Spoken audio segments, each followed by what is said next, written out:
Hey, welcome back to Black Lab Garage, the home of, well, junk, black labs, and most importantly, where being poor is nothing to be ashamed of. It's just unhandy as hell most of the time. Let me start this off by saying I will probably offend some people here. Not that really bothers me, but let me start this off by summing it up. Quit buying those cheap Chinese carburetors and distributors. You wanna know why? Come on, let's get into it.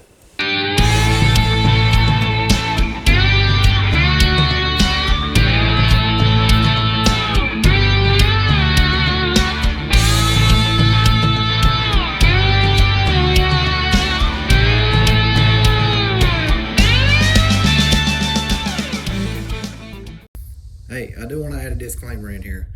I understand if you don't have a choice other than to buy a Chinese carburetor or distributor.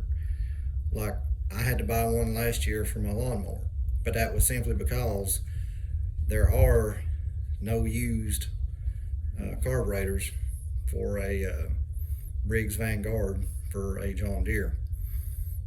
I had no other choice.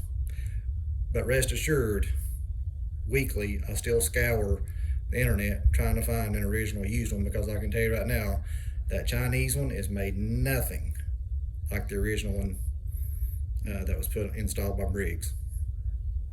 Actually, if you want to get technical, it was installed by Daihatsu, because Briggs didn't build the Vanguard engines back in.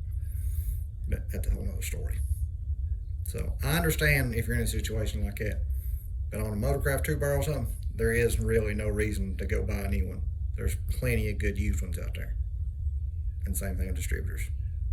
Alright? I mean, I understand there's people out there that's like, well, that carburetor's got a lot of miles on it, you know, and a rebuild kit's like $20, $25. I can buy a new carburetor for $70, and you can. And they're junk. Okay? I would much rather have that old one with a $25 kit in it as that new one for $70. That and the distributors, they're just horrid. Okay? Yeah, they look like the originals. They are not the originals, and they're not made like the originals. I've actually seen them sitting there running, and the distributor cap sitting there doing this on top of it. And don't even get me started on all the HEI, the cheap HEIs for every make and model of vehicle, everything from a 500 Cadillac to a Honda VTEC. They make a HEI distributor for them. Let me tell you something. HEI distributors are great in GM. You're never going to hear me say that. Anybody else that puts a HEI in a Dodge or a Ford, anything like it boils down to two things: laziness, or they just don't understand how ignition systems work to fix the originals. They're not complicated. But I think it's mostly just laziness. Like, well, I can stick it in there and just run one wire to it. Yeah, and you've still got a piece of crap. The original GM HEIs are fairly good distributors. I'm not saying that, although I'd much rather have a Duraspark myself. But it's the aftermarket El Cheapos. I've actually seen them sitting there. I seen a video a while back of a guy had a miss in a 390, couldn't find it, and got to watching the video because he recorded it with his phone, and people trying to figure out what, and you could actually see it arcing from the base of the distributor over to the intake while it was running. It was sitting there arcing. I don't even know how that even happens, but it did. So don't even get me started on those. Quit being lazy and just fix your original, okay? Now let me show you some of the differences and why I say stay away from this stuff. Okay, this carburetor here is one that came on that ton truck when I bought it. They had bought it and put it on there. They never could get it to run right. It always had a dead spot when you try to take off in it. Well, I kept looking, trying to figure it out. And yes, you see the rod is gone for the accelerator pump, but I actually took that off and put it on another carburetor. That was the only piece that was actually pretty decent, was that rod. But finally it hit me one day. I figured it out. See, here's an original Motorcraft. You see right there, that's the piece that runs the accelerator pump rod to the front. And so you move your throttle, it's nice and tight. You know, when you move this throttle, it moves that rod. This one, you notice that tack weld right there, right? Where it's welded together. I had to do that. This piece here was just flopping. Oh, sorry, that piece right there. It was just flopping and loose in there. When you'd open the throttle, that piece would just go on. It would never work the accelerator pump. So that's why I had a dead spot. But the build quality of these things are horrible. Somewhere I've got the original accelerator pump here, and the button in the middle of the accelerator pump is over to one side. It's not even centered.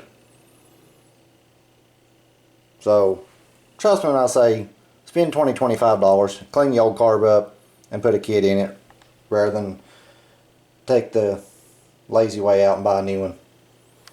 I mean, even if your bushings are, you know, even if it's wore here, they can put bushings in it and fix it, okay? Any good machine shop can do that. Now, the distributors, that same truck when I bought it had one of these distributors. Now that's pretty typical of a Ford, you know, how they work. But this is an original Ford here. 21L, 16L. Okay, whatever this number is, multiply it by 2, and that's how much mechanical advance you have. So 16, that's 32 degrees if it's set on this side. 32 degrees mechanical advance plus your vacuum advance. How much have you got with old El Blanco here? Make sure it's in the light here, so I want you to be able to see good. There's absolutely no numbers.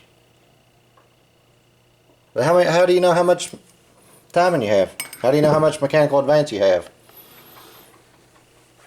You don't. I mean, yeah, you could put a timing light on it and try to figure it out, but I'm saying this was a way of tuning it from Ford. If you had too much, you could pick it up. And they made these, the best one to get is one that had a 10L. But they made them in 10L, 13L, 16L. You know, they made them in, I think, 18Ls. They made a bunch of different ones. That was a way to tune it and limit your mechanical advance. You don't have that with this. You don't even know what you have. You just put it in there and hope for the best. Well, then you put it in, you wonder why the spark knock's bad. Well, it's probably because you got too much mechanical advance, but you really don't know till it's too late and you done got it in there and it busts the ring land off of a piston or blows the rod bearings out of it or something from spark knock. Not only that, but see, I took this out and got an old original Ford distributor, points distributor, and stuck in it.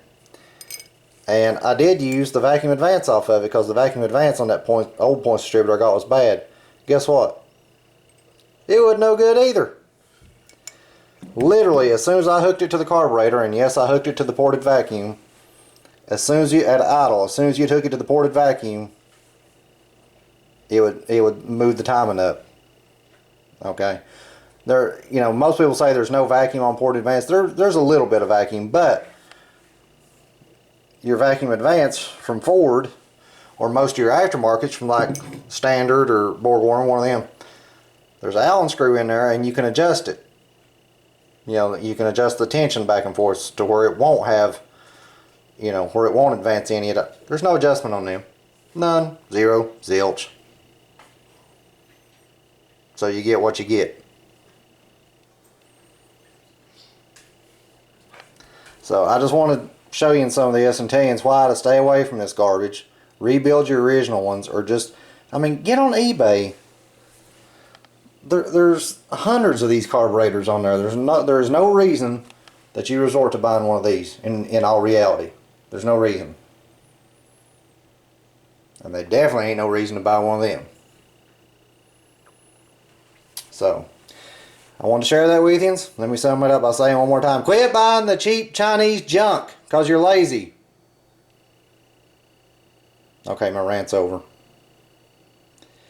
But be sure to like, subscribe, hit the thumbs up, because me and the pups, we really do appreciate you, each and every one of you. And stay tuned. I'll be back with another. See you.